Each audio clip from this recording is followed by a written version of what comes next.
السلام عليكم ورحمة الله وبركاته.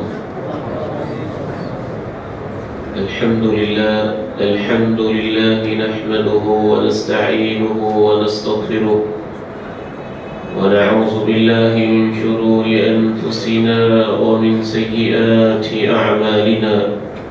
أشهد أن لا إله إلا الله وحده لا شريك له، وأشهد أن محمدًا عبده ورسوله صلى الله عليه وعلى آله وصحبه وسلم. يا أيها الذين آمنوا اتقوا الله حق تقاته ولا تموتن إلا وأنتم مسلمون.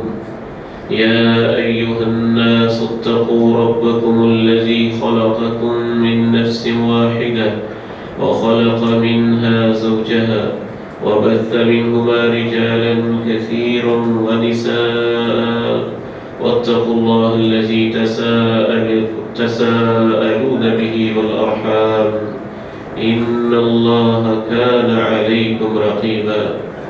يا أيها الذين آمنوا اتقوا الله وقولوا قولا سديدا يصلح لكم أعمالكم ويغفر لكم ذنوبكم، ومن يطع الله ورسوله فقد فاز فوزا عظيما.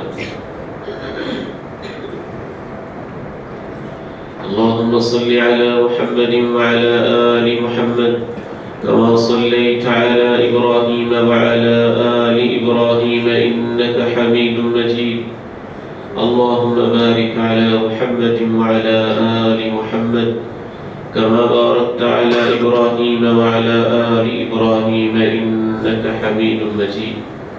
ورب اشرح لي صدري ويسر لي أمري واحلل عقدة من لساني يفقهوا قولي. اللهم آت نفسي تقواها وزكها فأنت خير من زكاها، أنت وليها ومولاها. أما بعد، فإن خير الحديث كتاب الله، وخير الهدي هدي محمد صلى الله عليه وسلم، وشر الأمور محدثاتها، وكل محدثة بدعة، وكل بدعة ضلالة، وكل ضلالة في النار. أعوذ بالله السميع العليم من الشيطان الرجيم من همزه ونفخه ونفثه. بسم الله الرحمن الرحيم. سابقوا إلى مغفرة من ربكم وجنة عرضها كعرض السماء والأرض أعدت للذين آمنوا بالله ورسله ذلك فضل الله يؤتيه من يشاء والله ذو الفضل العظيم.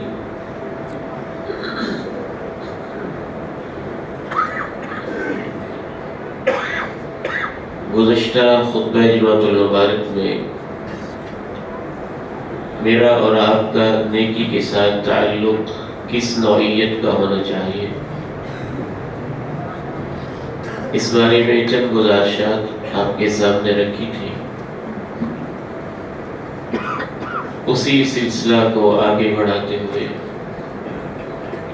گزشتہ جمعہ میں ہم نے سنا کہ نیکی کے ساتھ سب سے پہلا تعلق یہ ہونا چاہیے کہ انسان نیکی کا ارادہ بنائے، عزم کرے، نیکی کے بارے میں سوچتا رہے. میں کیا نیکی کر سکتا ہوں، میں خیر کا کیا کام کر سکتا ہوں، میں بھلائی کا کون سا کام سر انجام دے سکتا ہوں. اللہ کے حوالے سے، توحید کے حوالے سے، رسالت کے حوالے سے، صلہ رحمی کے حوالے سے، امت اسلامیہ کے حوالے سے. دوسرا کام اور تعلق کی دوسری نوعیت یہ ہونی چاہیے کہ جو اللہ کی توفیق سے اس نے نیکی سوچی ہے، اگر اس کے پاس اسباب موجود ہیں، وسائل موجود ہیں، حالات سازگار ہیں، ارادہ بھی پختہ ہے، اللہ اس کو توفیق دے تو صرف سوچتے نہیں رہنا چاہیے، وہ نیکی کر گزرنی چاہیے اور نیکی کرتے ہوئے بھی کوشش یہ ہونی چاہیے کہ سب سے پہلے اس نیکی کی توفیق مجھے مل جائے، جس کو سبقت کہتے ہیں، المسارعہ کہتے ہیں۔ انسانی فطرت ہے، وہ سبقت لے جانے کی کوشش کرتا ہے۔ معصوم سا بچہ وہ بھی کوشش کرتا ہے کہ دوسرے سے آگے بڑھے۔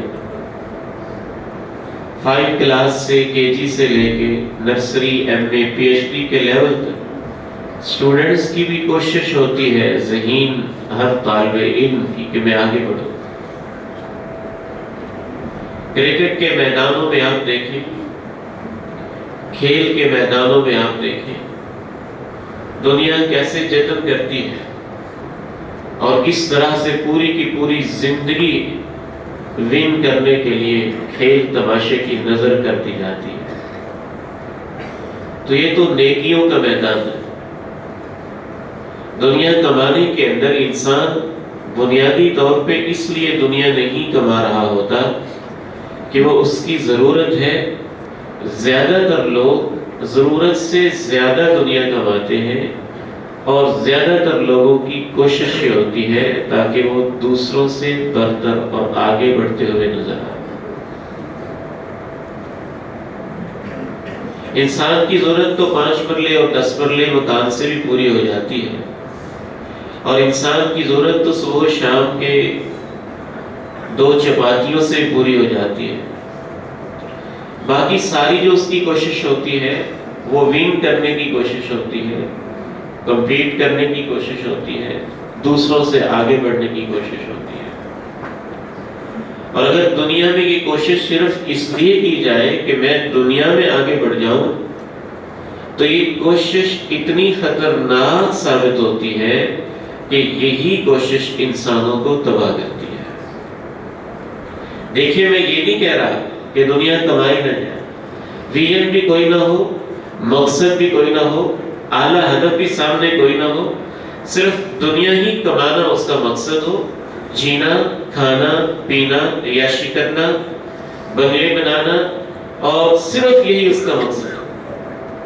جب صرف اس مقصد کے لیے دنیا میں دوڑ لگائی جائے گی تو کسی کو ملے گی، کسی کو نہیں ملے گی، اور جس کو زیادہ دنیا مل جائے گی دوسرے اس سے حسد کریں گے۔ جب حسد کریں گے اور پھر بھی دنیا نہیں ملے گی تو اسی وجہ سے ان کے اندر بغض بھی پیدا ہوگا، اسی بنیاد پہ ان کے اندر نفرت بھی پیدا ہوگی۔ جب بغض اور نفرت جیسے جذبات جنم لے لیں گے، پھر اسی وجہ سے ان کے اندر قتل و غارت کا معاملہ بھی ہوگا، اور دنیا کو صرف دنیا کے لیے کمانا اور اسی کے لیے آگے بڑھنے کی کوشش کرنا، کوئی اعلیٰ مقصد انسان کے سامنے نہ ہو، یہ اتنی خطرناک چیز ہے کہ رسول اللہ صلی اللہ علیہ وسلم نے بعض حوالوں سے اپنے صحابہ سے مخاطب ہو کے کہا تھا کہ مجھے اپنی امت کے بارے میں سب سے زیادہ جس چیز کا ڈر لگتا ہے وہ فقر کا نہیں ہے، غربت کا نہیں ہے، مفلسی کا نہیں ہے۔ پاکستان کا مسئلہ فقر و فاقے کا تو نہیں ہے، پاکستان کا مسئلہ مفلسی کا تو نہیں ہے، اس کو تو اللہ نے وہ کچھ دیا ہے شاید جو دنیا کے کسی خطے میں نہ پایا جاتا ہو۔ ہمارا بھی اصل مسئلہ، حکمرانوں کا اصل مسئلہ، برادریوں کی لڑائیوں کا اصل مسئلہ یہی دنیا پرستی ہے، دنیا کو صرف دنیا کے لیے کمانا۔ آپ نے فرمایا میں تمہارے بارے میں فقر سے نہیں ڈرتا، اللہ کی قسم ہے میں فقر سے نہیں ڈرتا۔ آپ نے قسم اٹھا کے کہا وَلَٰكِنْ أَخْشَىٰ، میں یہ ضرور ڈرتا ہوں أَن تُبْسَطَ عَلَيْكُمُ الدُّنْيَا، دنیا کے جو خزانے آج بند ہیں یہ اللہ کی طرف سے کھول دیے جائیں گے، زمین اپنے خزینے کھولے گی، آسمانوں سے طرح طرح کی نئی نئی چیزیں تمہیں ملنا شروع ہو جائیں گی۔ فَتَنَافَسُوهَا كَمَا تَنَافَسُوهَا، جیسے پہلے لوگوں نے پھر دنیا ہی کے لیے ریچھنا شروع کر دیا تھا، مجھے اپنی امت سے ڈر لگتا ہے کہ یہ دنیا میں ویسے مقابلے لگائے گی۔ فَتُهْلِكَهُمْ كَمَا أَهْلَكَتْهُمْ، جیسے پہلی قومیں اس وجہ سے تباہ ہو گئی تھی، پھر مجھے ڈر ہے کہ میری امت بھی اس وجہ سے تباہ ہوگی۔ اللہ کے نبی علیہ السلام کی باتیں کسی عام شخص کی نہیں ہے، کسی عام انسان کی نہیں ہے. میں تو اللہ کے گھر میں کھڑے ہو کے اور منبر رسول کے اس ذمہ دارانہ منصب پہ کھڑے ہو کے کہتا ہوں، فقر و فاقہ ہو، انسانوں کے اندر ایمان ہو، اخوت ہو، آخرت پہ یقین ہو، اللہ کی خاطر محبت ہو، تو ان کو غربت میں بھی جینے کا مزہ آتا ہے. اور اگر دولت کی فراوانی ہو، ہر طرح کا سامان وافر موجود ہو، لیکن ذہن کے اوپر دنیا کا بت سوار ہو اور دل کے اندر دنیا کے صنم تراش تراش کے رکھے ہو، دنیا ہی کے لیے جینا اور مرنا انسان جانتا ہو، تو پھر وہی ہوتا ہے جو آج پوری دنیا میں ہو رہا ہے.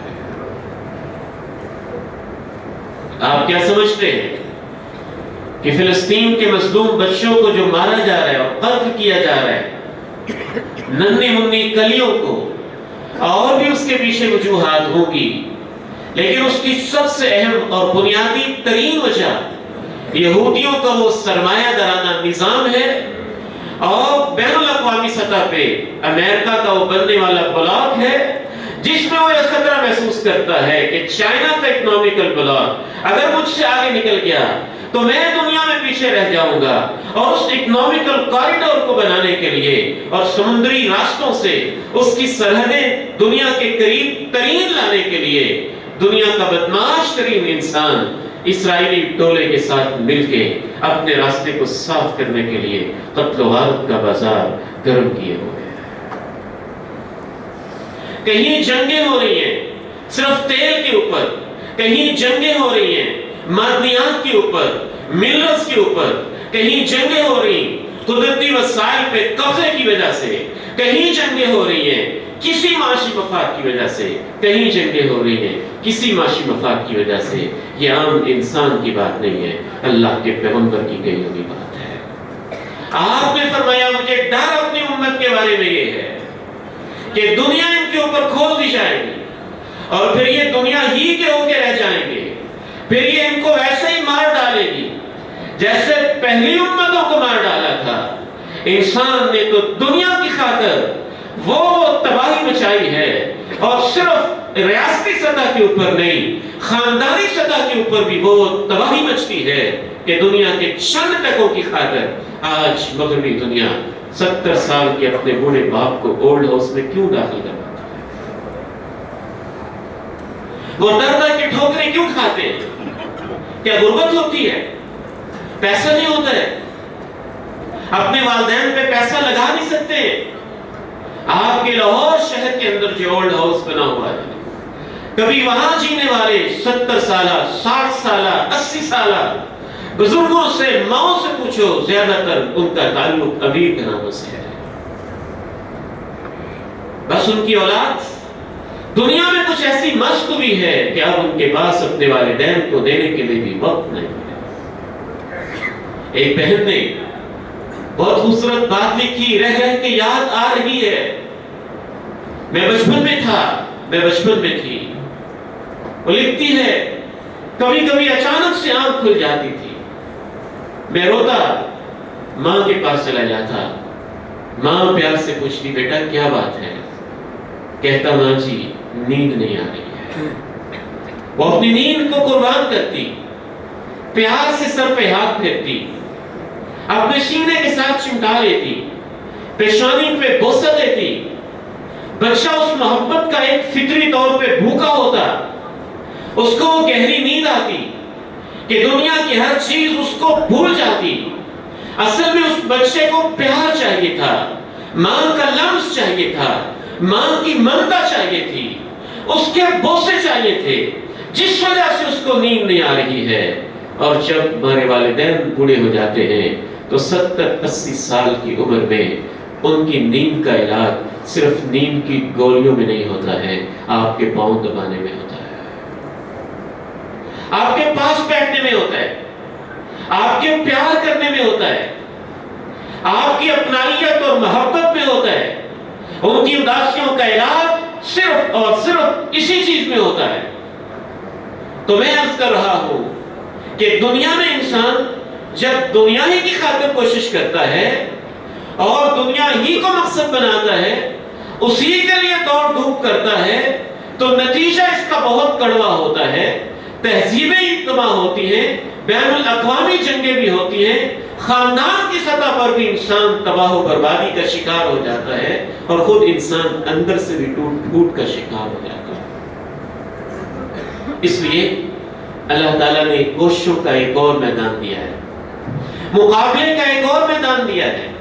جب وہ مقابلے شروع ہو جائیں گے، دنیا کمائی جائے گی، مارکیٹیں ایسے ہی رہیں گی، پلازے ایسے ہی رہیں گے، وہ جھوٹ بکتے ہیں جو ہمارے جیسے دین کے فقیروں کے اوپر الزام لگاتے ہیں کہ ہم لوگوں کو دنیا سے بھگاتے ہیں۔ دنیا سے بھگاتے نہیں ہیں، دنیا کی پوجا سے بھگاتے ہیں، دنیا کی پرستش سے بھگاتے ہیں، دنیا کے بارے میں گھٹیا سوچوں سے بھگاتے ہیں، اور اس سے بھگاتے ہیں کہ انسان انسانیت کو بھول جائے اور صرف دنیا کی خاطر دنیا کمائے۔ جب کوشش اللہ کو راضی کرنے کی ہوگی تو پھر اللہ کی طرف سے ایسی برکتیں ہوں گی، ایسی برکتیں ہوں گی کہ انسان دنیا کے اندر ہی جنت کا ایک حسن اور جنت کی محبت دیکھنے لگے گا۔ اس لیے نیکی کے بارے میں اللہ نے صرف یہ نہیں کہا نیکی کرو، 2-3 قسم کے الفاظ استعمال کیے، وہ میں آپ کو قرآن سے پڑھ کے سنانا چاہتا ہوں تاکہ آپ کو پتہ چلے کہ نیکی کے ساتھ ہمارا دوسرا تعلق کیا ہونا چاہیے۔ وَلِكُلِّ وِجْهَةٌ هُوَ مُوَلِّيهَا فَاسْتَبِقُوا الْخَيْرَاتِ أَيْنَمَا تَكُونُوا يَأْتِ بِكُمُ اللَّهُ جَمِيعًا إِنَّ اللَّهَ عَلَى كُلِّ شَيْءٍ قَدِيرٌ۔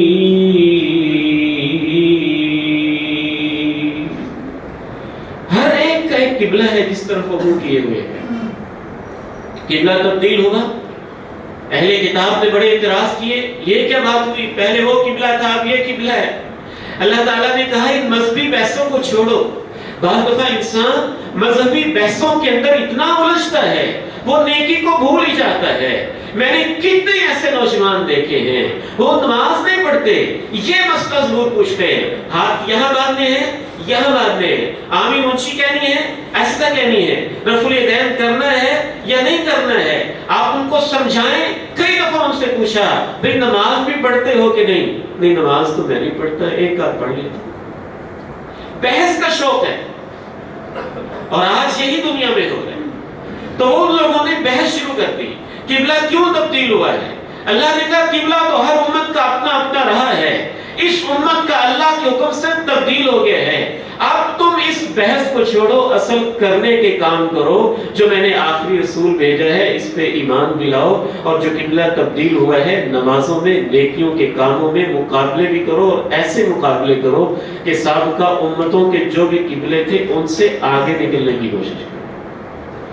وَلِكُلِّ وِجْهَةٌ هُوَ مُوَلِّيهَا فَاسْتَبِقُوا الْخَيْرَاتِ أَيْنَمَا تَكُونُوا يَأْتِ بِكُمُ اللَّهُ جَمِيعًا إِنَّ اللَّهَ عَلَى كُلِّ شَيْءٍ قَدِيرٌ۔ فَاسْتَبِقُوا کے لفظ استعمال ہے، استباق کا معنی ہی ہوتا ہے دوڑ لگا۔ ایک اور مقام پہ اللہ نے کہا ایسی دوڑ لگاؤ کہ تمہاری کوشش ہو کہ تم دوسروں سے آگے نکل جاؤ، اور اس سے پہلے اللہ نے یہ بھی بتا دیا جو تم کوشش کر رہے ہو اس کا انجام کیا ہونے والا ہے۔ اعلموا انما الحیات الدنیا لعب ولهو وزینہ وتفاخر بینکم وتکاثر فی الاموال والاولاد كمثل غيث أعجب الكفار نباته ثم يهيج فتراه مصفرا ثم يكون حطاما وفي الآخرة عذاب شديد ومغفرة من الله ورضوان وما الحياة الدنيا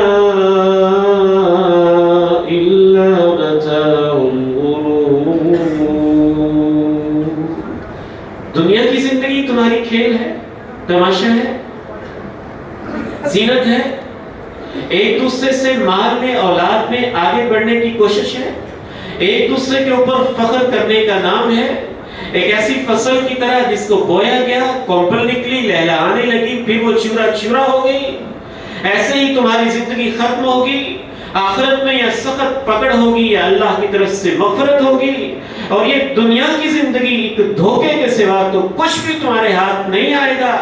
کوشش ساری زندگی کرو گے، جب آنکھیں بند ہوگی تو پتہ چلے گا کہ سارا ادھر ہی رہ گیا ہے، تو پھر کوشش کیا کرو؟ آگے اللہ نے بتایا اسی سورہ الحدید میں، سابقوا إلى مغفرة من ربكم وجنة سابقوا إلى مغفرة من ربكم وجنة عرضها كعرض السماء والأرض أعدت للذين آمنوا بالله ورسله ذلك فضل الله يؤتيه من يشاء والله ذو الفضل العظيم سابقوا إلى مغفرة سابقوا إلى مغفرة دوڑ لگا دو، یہ باب مفاعلہ ہے، اس میں مشارکت کا مفہوم ہوتا ہے، اور مشارکت بھی ایسی ہوتی ہے کہ جس میں آپ ایک دوسرے سے بڑھ کے دوڑ لگا رہے ہیں۔ سابقوا الی مغفرۃ من ربکم، دوڑ لگا دو، مقابلے لگا دو اللہ کی معافی لینے کے لیے اور وہ جنت لینے کے لیے جس کی چوڑائی آسمان و زمین کے برابر ہے، اور وہ بالکل تیار ہے ان لوگوں کے لیے جو ایمان لا چکے ہیں اللہ پہ اور اس کے رسولوں پہ۔ جس کو اس دوڑ کی توفیق مل جائے یہی تو اللہ کا فضل ہے، اور اللہ تو بڑے ہی فضل والا ہے۔ ہم بہت خوبصورت مکان بنا کے اوپر لکھتے ہیں ذالک فضل اللہ، یہ اللہ کا فضل ہے، ٹھیک ہے وہ بھی اللہ کا فضل ہے، لیکن اصل اللہ کا فضل کیا ہے کہ آپ کو اس مکان میں نیکیوں کی توفیق مل جائے، آپ کو اس مکان کے اندر نیکیوں کی دوڑ مل جائے، آپ کو اس مکان کے اندر رہتے ہوئے اصل مکان مل جائے، اس رہائش کے اندر رہتے ہوئے اصل جنت کی رہائش مل جائے۔ ذالک فضل اللہ یؤتیہ من یشاء، یہ ہے اللہ کا فضل، وہ جسے چاہتا ہے عنایت کرتا ہے، اور اللہ تو بڑے ہی فضل والا ہے۔ اور صحابہ کرام ایسے ہی دوڑ لگاتے تھے۔ مجھے تو سچی بات ہے شرم محسوس ہوتی ہے بعض دفعہ ایسی باتیں کرتے ہوئے، اپنے عمل کو دیکھتے ہیں تو بہت کمزور اپنے آپ کو پاتے ہیں۔ آج میں امام ابن قیم الجوزیہ رحمہ اللہ کی عظیم کتاب طریق الہجرتین پڑھ رہا تھا، اور امام صاحب نے قرآن کی روشنی میں کہا اہل ایمان کی 3 قسمیں ہوتی ہیں۔ کچھ اہل ایمان وہ ہوتے ہیں ظالم لنفسہ، جو اپنے اوپر ظلم کرتے رہتے ہیں، کچھ اہل ایمان ہوتے ہیں کبھی نیکیاں کر لیتے ہیں کبھی برائیاں بھی کر لیتے ہیں، دونوں کا تذکرہ کیا، اور آخر میں امام صاحب نے کہا کچھ اہل ایمان وہ ہوتے ہیں جو نیکیوں میں دوڑ لگا رہے ہوتے ہیں، نیکیوں میں مسابقت کا ماحول پیدا کر رہے ہوتے ہیں۔ امام صاحب اتنے عظیم امام پھر اپنے کتاب میں لکھنے لگے ان کے تذکرے ہم کیا کر سکتے ہیں، بس ان کا تو نام ہی لیا جا سکتا ہے تاکہ ہمارے اندر وہ شوق پیدا ہو جائے۔ اللہ کے قرآن نے بھی اہل ایمان کی 3 قسمیں بتائی ہیں، ہم نے دیکھنا ہے ہم کہاں کھڑے ہوئے۔ ثم أورثنا الكتاب الذين اصطفينا من عبادنا فمنهم ظالم لنفسه ومنهم مقتصد ومنهم سابق بالخيرات بإذن الله۔ قرآن کا تذکرہ کیا اللہ نے، آپ کو مخاطب ہو کے اللہ نے کہا اے امت مسلمہ کے لوگوں، اے میرے نبی کی جماعت کے لوگوں، پھر ہم نے تمہیں چن لیا اور تمہیں آخری کتاب دے دی، اور اس کے لیے ہم نے تمہیں اس کتاب کا وارث بنا دیا۔ فَمِنْهُمْ ظَالِمٌ لِنَفْسِهِ، اب تم میں سے کچھ لوگ وہ ہیں جو اپنی زندگی پہ اپنے اوپر ظلم کیے جا رہے ہیں، اور شریعت کی روشنی میں، قرآن کی اصطلاح میں ظلم بنیادی طور پہ گناہ کو کہا جاتا ہے۔ کچھ تو وہ ہیں جو گناہوں پہ گناہ کیے جا رہے ہیں، ایسی زندگی گزار رہے ہیں۔ وَمِنْهُمْ مُقْتَصِدٌ، اور کچھ وہ ہیں درمیانے سے چلتے ہیں، کوئی 2-4 گناہ کر لیے، 2-4 نیکیاں کر لیں، صبح کو خیر کا کام کر لیا، شام کو نیکی کا کام کر لیا، شام کو نیکی کا کیا، صبح گناہ کا کام کر لیا، ادھر کو ایک سجدہ کر لیا، ادھر جا کے کوئی غلطی کر لی، کچھ یوں زندگی گزار رہے ہیں۔ وَمِنْهُمْ سَابِقٌ بِالْخَيْرَاتِ بِإِذْنِ اللَّهِ، کچھ وہ ہیں جو نیکیوں میں دوڑ لگا کے جلدی سے جلدی سبقت لے جانے کی کوشش کر رہے ہیں۔ یہ اصل مطلوب ہے شریعت کا، کہ انسان نیکیوں میں دوڑ لگائے، صرف نیکی کرے ہی نہ، نیکیوں کے اندر دوڑ لگا دے، سبقت لے جائے۔ اللہ تعالیٰ نے اس آیت کو خصوصاً اپنے ذہن میں رکھنا ہے۔ کس خوبصورت انداز میں اللہ نے توجہ دلائی۔ وَلِكُلٍّ وِجْهَةٌ هُوَ مُوَلِّيهَا فَاسْتَبِقُوا الْخَيْرَاتِ أَيْنَمَا تَكُونُوا يَأْتِ بِكُمُ اللَّهُ جَمِيعًا إِنَّ اللَّهَ عَلَى كُلِّ شَيْءٍ قَدِيرٌ۔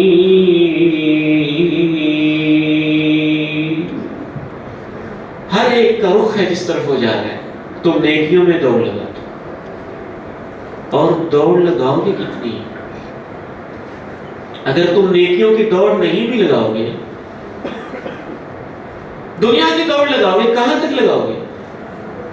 سوال یہ ہے کتنی لگا لو گے، کہاں تک پہنچ جاؤ گے، پھر اس کا انجام کیا ہوگا، پھر اس کا رزلٹ کیا ہوگا، پھر بھگتنا کیا پڑے گا، پھر ہاتھ کیا آئے گا؟ اس لیے ساتھ ہی اللہ نے کہہ دیا نیکیوں کی دوڑ لگاؤ، اور یاد رکھو اگر تم نیکیوں کی دوڑ لگاؤ یا نہ لگاؤ، اینما تکونوا یأتی بکم اللہ جمیعا ان اللہ علی کل شیء قدیر۔ جس میدان میں بھی تم کھڑے رہو، آنا تو تم نے اللہ کے پاس ہے، اور اللہ ہر چیز پہ قادر ہے، پوری طرح قادر ہے، قدرت تو اس کے پاس ہے، اختیار تو اس کا ہے۔ امام ابن قیم رحمہ اللہ نے لکھا کہ اللہ رب العزت نے ہر انسان کے 2 گھر بنائے ہیں، ایک گھر جنت میں ہے، ایک گھر جہنم میں ہے۔ اوورآل اللہ نے 2 ہی گھر بنائے ہیں، ایک جنت ہے، ایک جہنم ہے، ایک وہ مستقل گھر 2 ہی ہیں، یا جنت میں ہے یا جہنم میں ہے۔ ایک تیسرا گھر اللہ نے عارضی بنایا ہے۔ اس کی مثال ایسی ہے جیسے ایک اسٹیشن ہوتا ہے، بس سٹاپ ہوتا ہے، یا ایک سمندر کی بندرگاہ ہوتی ہے جہاں سے لنگر انداز ہونا ہے، اس گھر تک پہنچنے کے لیے سامان لینا ہے۔ اب ہر مرحلہ جو ہے انسان اس گھر تک پہنچنے کے لیے طے کر رہا ہے۔ گھر 2 ہی ہیں، یا جنت ہے یا جہنم ہے۔ روزانہ ہی انسان سفر کر رہا ہے، اور اس سفر کو روکنا انسان کے اختیار میں نہیں ہے۔ دن رات کے 24 گھنٹے گزرتے ہیں تو ایک اسٹیشن گزرتا ہے، اگلا دن آتا ہے تو اگلا اسٹیشن آ جاتا ہے، جوانی آتی ہے، ایک اور اسٹیشن ختم ہو جاتا ہے، بڑھاپا آتا ہے، ایک اور اسٹیشن آ جاتا ہے، اور ہم اس دنیا کے اندر ان دونوں گھروں میں سے ساتھ ساتھ سامان لے رہے ہوتے ہیں۔ یہ تمہاری مرضی ہے، یہاں سے جنت کا سامان زیادہ لے کے جاتے ہو یا جہنم کا سامان زیادہ لے کے جاتے ہو۔ سامان تو آپ لے رہے ہیں، اور وقت تو گزر ہی رہا ہے، زندگی تو بیتی رہی ہے۔ یہ آپ پر انحصار ہے کہ ساری توجہ زیادہ سے زیادہ آپ کی کس طرف ہے۔ رسول اللہ صلی اللہ علیہ وسلم نے صحابہ کرام کی ایسی تربیت کی تھی، بلکہ بعض روایات سے معلوم ہوتا ہے، علماء تزکیہ نے لکھا دوڑ لگانے کی بھی کئی وجوہات ہیں، اس لیے بھی دوڑ لگانی چاہیے کہ آج آپ کے پاس نیکی کی توفیق بھی ہے، اسباب بھی ہیں، سوچ بھی ہے، ممکن ہے کل کو آپ کی سوچ ہی ختم ہو جائے، اس لیے بھی دوڑ لگانی چاہیے۔ آج آپ کے پاس پیسہ ہے، دولت ہے، کل کو نہ رہے، اس لیے بھی دوڑ لگانی چاہیے. آج حالات سازگار ہیں، کل تبدیل ہو جائیں، اس لیے بھی دوڑ لگانی چاہیے. آج جوانی ہے اور کل کو بڑھاپا طاری ہو جائے اور آپ وہ نیکیاں جو سوچتے تھے آپ سوچتے رہ جائیں اور کر ہی نہ سکے. والد گرامی رحمہ اللہ جہاں لیٹے اللہ ان کی قبر کو جنت کا باغیچہ بنا دے. فرمایا کرتے تھے بیٹا جو کچھ ہو سکتا ہے کر لو، جیسے جیسے وقت گزرتا چلا جائے گا مصروفیتیں اور پریشانیاں بڑھتی چلی جائیں. یہ نہ سوچنا بڑا ہو کے کروں گا، یہ نہ سوچنا بڑھاپے میں کروں گا، یہ نہ سوچنا دیر بعد کروں گا. نیکیوں کو پینڈنگ نہیں کرنا ہے، ان کو جلدی کرنے کی کوشش کرنی ہے، ان میں سبقت لے جانی ہے، ان میں دوڑ لگانی ہے. یہ بھی ممکن ہے، اس لیے بھی دوڑ لگانا ضروری ہے. آج آپ بھارتے صحت میں ہیں، اپنی مرضی سے، اپنی طاقت سے، اپنی ہمت سے وضو کرنا بھی کتنی اللہ کی نعمت ہے، اس کے سامنے رکوع کرنا بھی کتنا اس کا انعام ہے، اس کے سامنے سجدہ ریز ہو جانا بھی کتنا اس کا احسان ہے، اس کا ذکر کر لینا بھی کتنی بڑی اس کی نعمت ہے. کتنے ہی ایسے لوگ ہیں کہ ان کے لیے خود کھڑے ہو کے نماز پڑھنا بھی ایک خواب بن چکا ہے.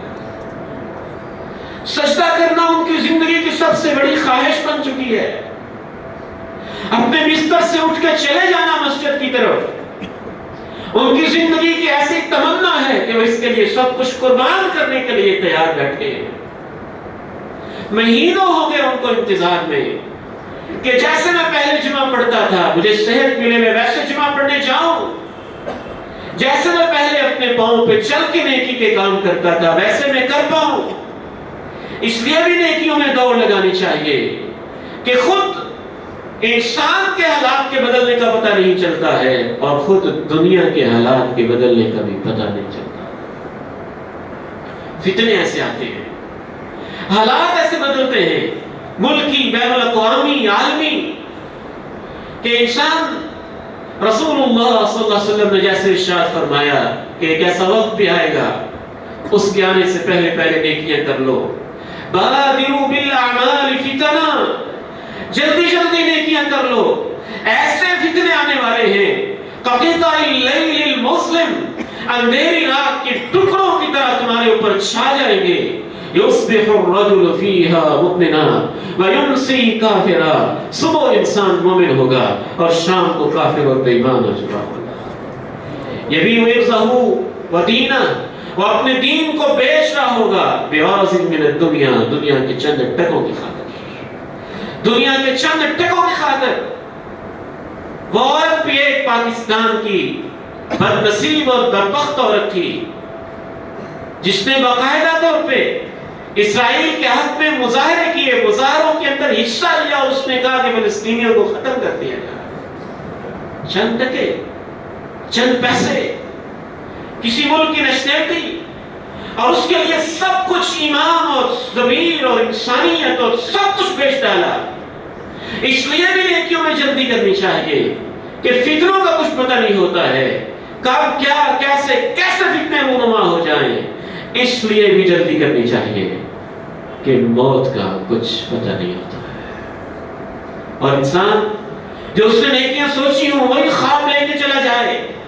اس لیے رسول اللہ صلی اللہ علیہ وسلم نے یہ بھی ارشاد فرمایا سب سے افضل صدقہ اس شخص کا ہوتا ہے جو اس حالت میں صدقہ کرتا ہے تأمل الغنا وتخشى الفقر، جب اسے امید ہوتی ہے کہ اتنے پیسے میں انویسٹ کروں گا بزنس میں تو مجھے اتنا اور مل جائے گا، اور اسے یہ خطرہ بھی ہوتا ہے میں بزنس سے اتنے نکالوں گا تو اتنا مجھے نقصان ہو جائے گا. فرمایا وہ سب سے افضل صدقہ ہوتا ہے. اور اس شخص کا صدقہ کوئی صدقہ نہیں ہوتا ہے کہ جب موت سامنے آئے تو کہتا ہے فلاں کو اتنے دے دینا، فلاں کو اتنے دے دینا، فلاں کو اتنے دے دینا. آپ نے فرمایا اب تو وہ اس کا ہے ہی نہیں، وقت کان لفلاں، وہ تو اس کے وارثوں کا ہو چکا ہے. وہ تو موت کو اپنی آنکھوں سے دیکھ رہا ہے اور اس کا اگلا جہان شروع ہو رہا ہے، ابھی اس کا نہیں ہے. رسول اللہ صلی اللہ علیہ وسلم نے صحابہ کی ایسے ہی تربیت کی تھی. خود انبیاء کرام کا بھی یہی معمول تھا، اللہ کے پیارے نبی علیہ السلام کا بھی یہی معمول تھا۔ رسول اللہ صلی اللہ علیہ وسلم تشریف لاتے ہیں، عصر کی نماز کا وقت ہے، وہ کیسا منظر ہوگا؟ اذان ہو چکی، جماعت کے لیے صفیں بن چکی، صحابہ صفوں میں کھڑے ہوئے، اللہ کے پیارے نبی علیہ السلام نے نماز پڑھائی، مجھے اس وقت ایگزیکٹ یاد نہیں آ رہا، یا ابھی نماز سے فارغ ہوئے اور جلدی سے اپنے گھر کی طرف تمام صفوں کو چیرتے ہوئے چلے گئے۔ لیکن حدیث کا منظر یہ بتاتا ہے کہ ایسے گئے کہ صحابہ سوچنے لگ گئے کہ کیا پریشانی ہوئی ہے۔ یہ بھی الفاظ ہیں حدیث کے، یتخطی رقاب الناس۔ اللہ کے نبی علیہ السلام کا یہ معمول نہیں تھا کہ لوگوں کی گردنوں کے اوپر سے گزر رہے ہوں اور پھلان کے گزر رہے ہوں۔ اس حدیث میں ہے قام مسرعا، بہت ہی جلدی سے آپ گئے، لوگوں کی گردنوں کو یوں پلانتے ہوئے جلدی سے بھاگ کے چلے گئے۔ صحابہ کرام نے اس منظر کو دیکھا، اللہ کے پیارے نبی کچھ دیر کے بعد تشریف لائے اپنے گھر سے، تو صحابہ کے چہروں کو آپ نے پہچان لیا کہ یہ سوچ میں ہے کہ مجھے اتنی جلدی کس بات کی تھی۔ فرمایا مجھے اتنی جلدی اس بات کی تھی کہ میرے گھر میں سونے کی ایک ڈلی پڑی ہوئی تھی، میں نے کہا کہیں یہ مجھے اللہ کی راہ میں روک نہ دے، اور میں اس کو تقسیم کر کے آ گیا، فلاں کو اتنا، فلاں کو اتنا، فلاں کو اتنا، ایسے ایسے اس کو تقسیم کر دے گا۔ رسول اللہ صلی اللہ علیہ وسلم نے صحابہ کی بھی ایسی ہی تربیت کی، فرمایا میری امت سے 70,000 لوگ بغیر حساب کے جنت میں چلے جائیں گے۔ اب دیکھیے بعض وقت تھوڑی سی تاخیر سے کتنا فرق پڑتا ہے۔ ایک صحابی جلدی سے کھڑا ہو گیا، کہنے لگے اللہ کے پیارے نبی علیہ السلام دعا کر دیجئے اللہ مجھے ان میں شامل فرما دے۔ کہا اوکاشا تو ان میں شامل ہو گیا ہے۔ ابھی وہ صحابی کھڑا ہوا ہے اور دوسرا کھڑا ہوا ہے، اس نے کہا اللہ کے پیارے نبی علیہ السلام میرے لیے بھی دعا کر دیجئے۔ آپ نے فرمایا سبقک بہا اوکاشا، جو سبقت لے گیا ہے وہ شامل ہو گیا۔ تو سبقت ایک معنی رکھتی ہے، پہل کرنا ایک معنی رکھتا ہے۔ وَلِكُلٍّ وِجْهَةٌ هُوَ مُوَلِّيهَا فَاسْتَبِقُوا الْخَيْرَاتِ أَيْنَمَا تَكُونُوا يَأْتِ بِكُمُ اللَّهُ جَمِيعًا إِنَّ اللَّهَ عَلَى كُلِّ شَيْءٍ قَدِيرٌ۔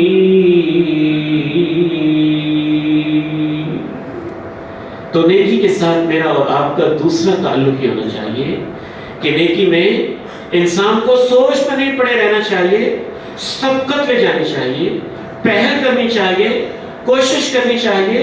جو انسان نیکی کر سکتا ہے کر گزرے، اور آخری حد تک کوشش کرنی چاہیے۔ اس حدیث کو پڑھ کے تمہیں بہت دیر تک اس پہ غور کرتا تھا۔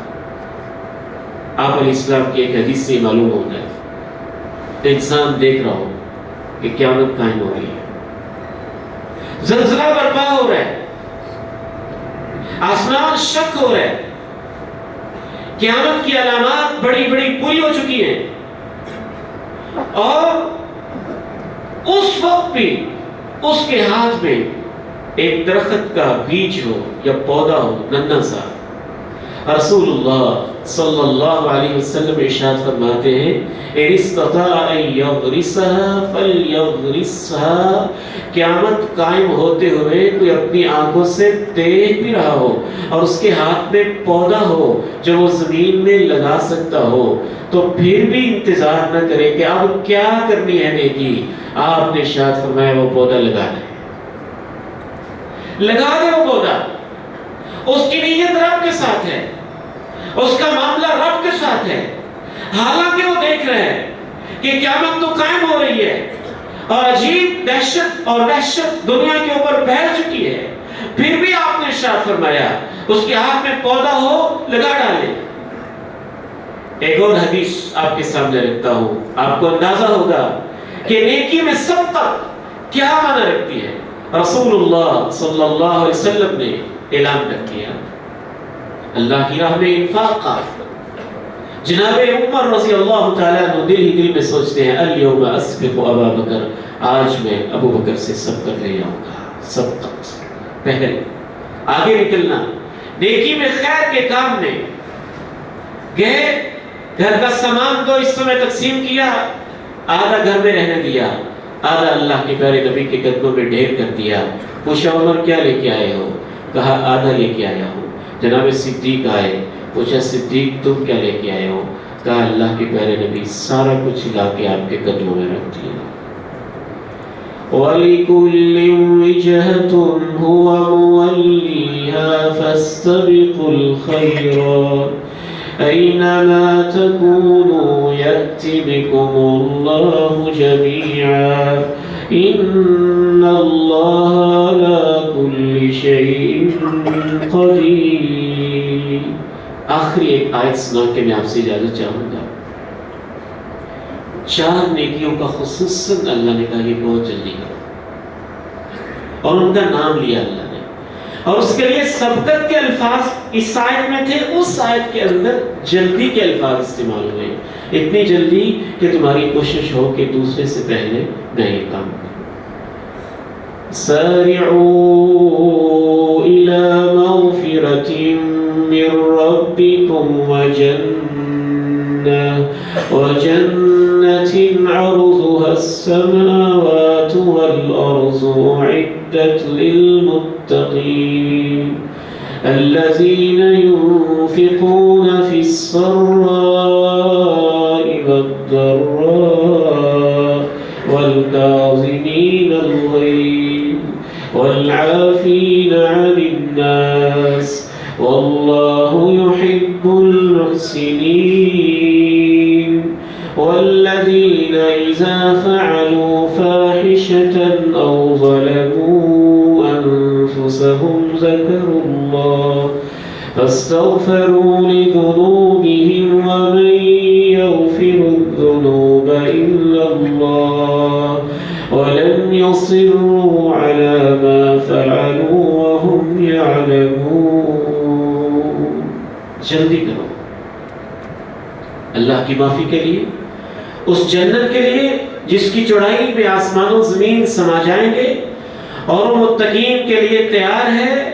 پھر اللہ نے ان کی صفات بیان کی جن کا خلاصہ یہ ہے کہ 4 چیزوں میں جلدی کرو۔ ينفقون في السراء والضراء، خوشحالی اور تنگ دستی میں اللہ کی راہ میں خرچ کرنے کے اندر جلدی کرو۔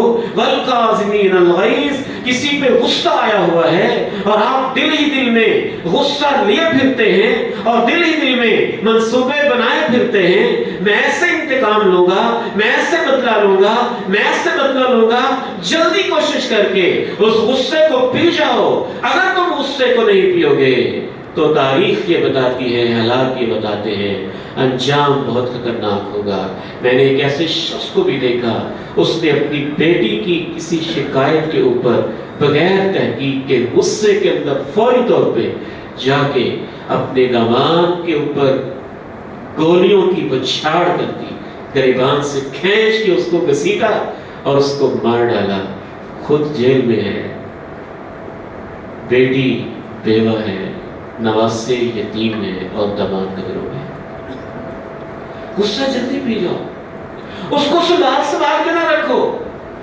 میری اہلیہ نے میرے ساتھ یہ کیا، میں اس کے ساتھ یہ کروں گا، بیوی نے یہ کیا، میں یہ کروں گا، بھائی نے یہ کیا، میں یہ کروں گا، بہن نے یہ کیا، میں یہ کروں گا، فلاں کزن نے یہ کیا، میں یہ کروں گا، میرے پارٹنر نے یہ کیا، میں یہ کروں گا۔ نہیں، یہ سنبھالنے کے لیے نہیں ہے، جلدی سے پی جاؤ۔ جتنی جلدی پیو گے اتنی جلدی زخم منتقل ہو جائیں گے، جتنا اس کو سنبھال کے رکھو گے اتنا ہی گہرا ہوتا جائے گا، اور شیطان تمہیں ایک بال کی طرح کک لگاتا جائے گا اور غلط راہوں پہ چلاتا چلا جائے گا۔ تیسری بات اللہ نے کہی، وَالْعَافِينَ عَنِ النَّاسِ، معاف کرنے میں جلدی کر دو، جلدی کر دو معاف کرنے میں۔ کہیں ایسا نہ ہو کہ سوچتے سوچتے ہی موت کے منہ میں جا بیٹھو، پھر کہو فلاں میرے بیٹے کو بلاؤ، فلاں بیٹی کو بلاؤ، فلاں دوست کو بلاؤ، میں نے اس سے معافی مانگی۔ معاف کرنے میں جلدی کرو۔ اور چوتھی چیز جو اللہ تعالیٰ نے قرآن مجید کے اندر خصوصی طور پہ اس موقع پہ بیان کی ہے، گناہ کو چھوڑنے میں جلدی کرو۔ گناہ دامن سے الجھا ہوا ہے، جلدی جان چھڑا لو۔